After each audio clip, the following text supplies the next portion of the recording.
Hai anak-anak, apa kabar? Kita bertemu kembali dalam modul 801 dan kita langsung masuk ke pelajaran yang baru untuk kali ini. Pelajaran 3.1 menelaah struktur dan kebahasaan teks berita.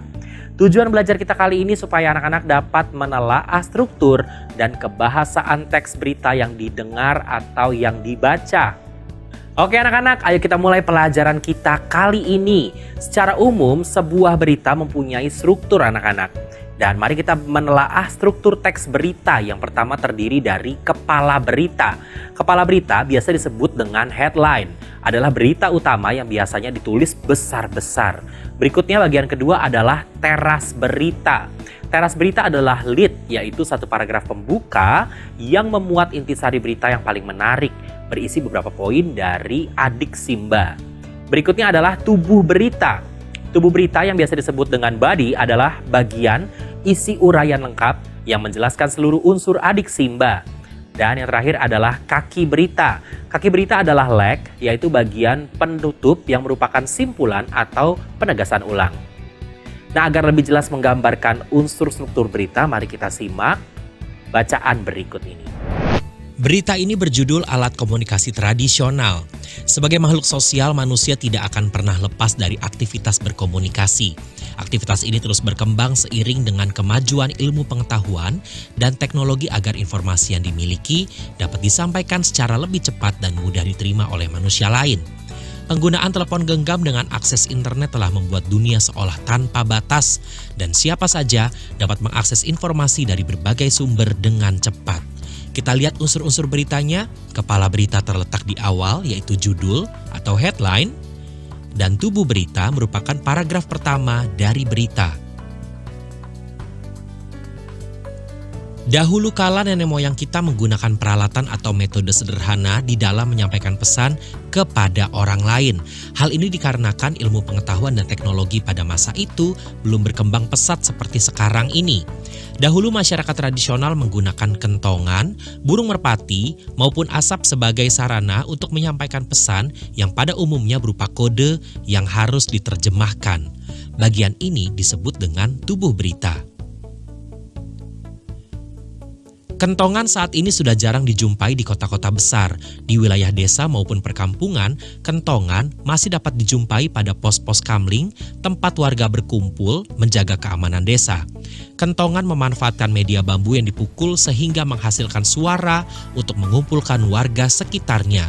Seringkali suara kentongan juga memberi informasi mengenai kondisi saat itu seperti kebakaran, bencana alam, ada pencuri, dan lain-lain. Kita masih melihat tubuh berita atau body. Burung merpati yang telah jinak sering dimanfaatkan untuk mengantarkan pesan tertulis kepada seseorang di tempat yang jauh. Pesan ini biasanya bersifat rahasia dan hanya ditujukan oleh orang-orang tertentu. Burung merpati merupakan hewan yang dipilih untuk mengantarkan pesan tersebut karena kecepatan serta ketepatan dalam mengantar pesan kepada orang yang diinginkan. Masih dari bagian tubuh berita.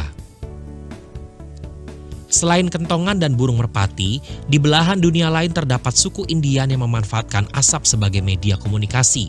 Asap ini berasal dari kayu yang dibakar dan kemudian membentuk pola-pola asap menyerupai isyarat tertentu yang kemudian naik ke udara. Isyarat asap akan dilihat dan dapat dimengerti oleh suku Indian yang melihatnya dari kejauhan.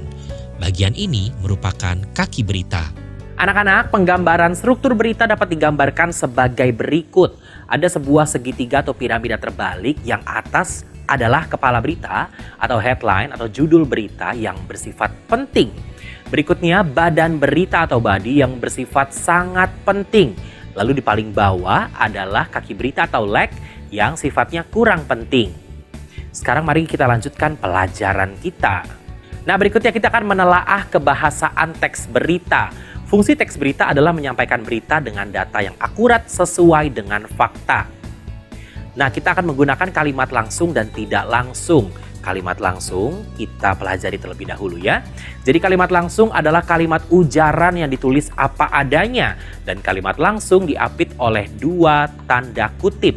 Contoh kalimatnya, saya melepas sendal saya karena tidak mau mengotori istana negara ini. Karena istana negara haruslah bersih, kata penerima penghargaan Kalpataru. Berikutnya kita akan melihat kalimat tidak langsung yang adalah kalimat yang telah dibahasakan kembali tanpa mengurangi intinya. Contoh kalimat, awalnya Soleman bekerja tanpa dibayar, tetapi setelah beberapa bulan Soleman mulai dibayar Rp500 per bulan. Nah, berikutnya kita akan melihat bahasa baku, penulisan baku dan penulisan tidak baku supaya anak-anak dapat membedakan ya. Antre dengan antri, teknik dengan teknik, bus dengan bis, kualitas dan kualitas, surga dan sorga. Berikutnya adalah pemilihan kata diksi. Dalam penulisan sebuah berita, penulisan kata-kata sangatlah diperlukan untuk mempengaruhi persepsi pembacanya. Contoh kata-kata, menimbun, menjarah, kerusuhan, mogok, dan masih banyak lagi. Berikutnya adalah konjungsi.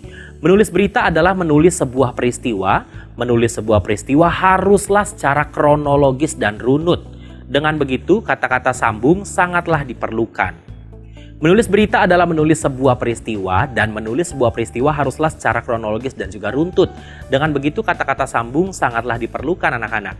Nah, konjungsi atau kata sambung adalah kata yang berfungsi sebagai penghubung antara satu kata dengan kata yang lain dalam satu kalimat. Contoh kata penghubung antar kata, dan, atau, tetapi. Contoh kalimatnya, kecelakaan berulang kembali tetapi jumlah korban tidak diketahui. Nah, anak-anak, ada juga konjungsi yang menghubungkan kalimat satu dengan kalimat lainnya dalam suatu paragraf. Contoh kata penghubung antar kalimat, lalu, kemudian, sehingga, dan sebagainya. Contoh kalimatnya, jalan tol itu sangat terjal sehingga rawan kecelakaan. Berikutnya kita masuk ke kata kerja atau verba. Kata kerja adalah kata yang menggambarkan proses, perbuatan, atau keadaan. Pada dasarnya adalah kata kerja sama dengan kata yang berisi aktivitas atau melakukan sesuatu.